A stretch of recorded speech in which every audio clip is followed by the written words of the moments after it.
Terpuruknya pertumbuhan ekonomi, termasuk pelaku UMKM selama masa pandemi, mengakibatkan banyak usaha rumahan, baik kuliner dan pengrajin berbahan kain terancam gulung tikar.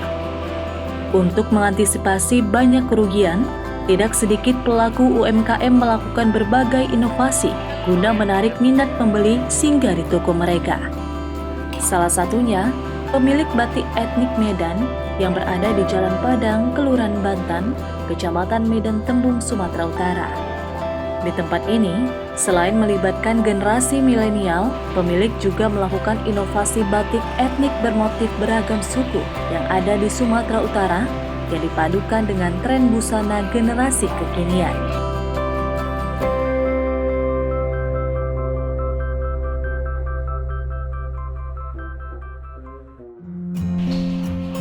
Tidak hanya memadukan antara motif beragam suku dengan tren anak milenial saja, pengrajin batik seperti batik tulis dan batik cap merangkul dan memberikan edukasi kepada generasi muda tentang bagaimana cara mencanting batik tulis dan seperti apa tingkat kesulitan yang dilalui.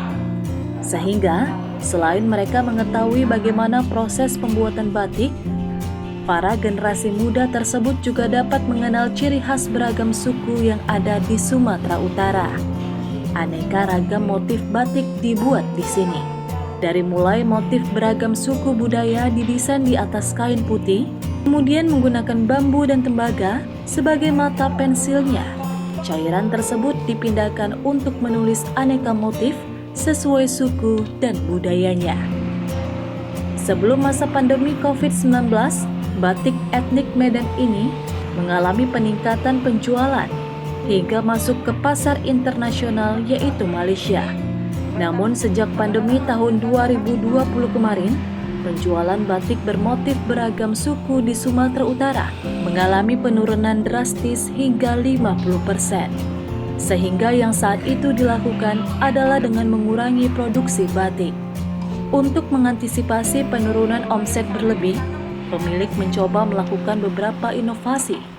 Salah satunya dengan mengkolaborasikan motif batik dengan tren busana anak muda masa kini.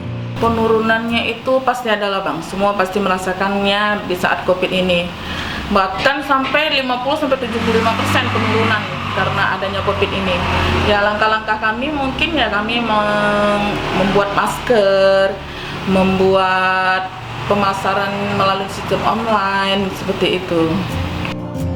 Selain berinovasi dengan tren saat ini, pemilik juga melibatkan para generasi muda untuk mengedukasi bagaimana cara mencanting motif batik dengan menggunakan alat tulis tradisional. Hal ini dilakukan untuk menanamkan kepada generasi muda agar cinta terhadap produk lokal dibanding produk luar negeri. Selalu berinovasi sih Bang. Kita buat motif-motif yang lebih terbaru dan yang biar dicintai sih di kalangan muda sini yang harus lebih digalakkan lagi gitu.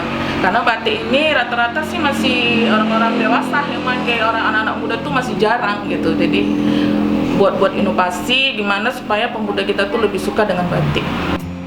Tingkat kesulitannya, menulis batik terletak di ketelitian dan kerapihan, sehingga waktu untuk dapat menyelesaikan batik tulis memakan waktu selama 1 minggu. Sedangkan batik model cap membutuhkan waktu hingga 1-2 hari penyelesaian. Jika mencanting dengan cap, itu mementingkan antara keseimbangan kanan dan kiri agar penempatannya itu tepat. Jika mencanting itu mementingkan kerapian saat mencanting dan mengikuti garis. Untuk pembelajarannya antara mengecap itu 1 atau sampai 3 hari. Jika mencanting itu sampai semingguan.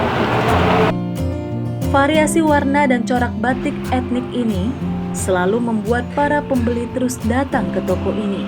Karena selain motif yang unik, harganya pun sangat terjangkau. Warnanya yang istilahnya cantik. Rada tuh karena saya orang Medan, makanya saya memilih batik Medan. Coraknya tidak nyolok gitu ya kan. Harganya pun harganya standar, terjangkau lah pokoknya untuk warga-warga Medan, menengah ke bawah gitu. Diharapkan, dengan beragam inovasi yang dilakukan, selain dapat mendongkrak pertumbuhan ekonomi menjadi lebih baik, kecintaan terhadap produk lokal juga dapat lebih ditumbuhkan dari generasi muda.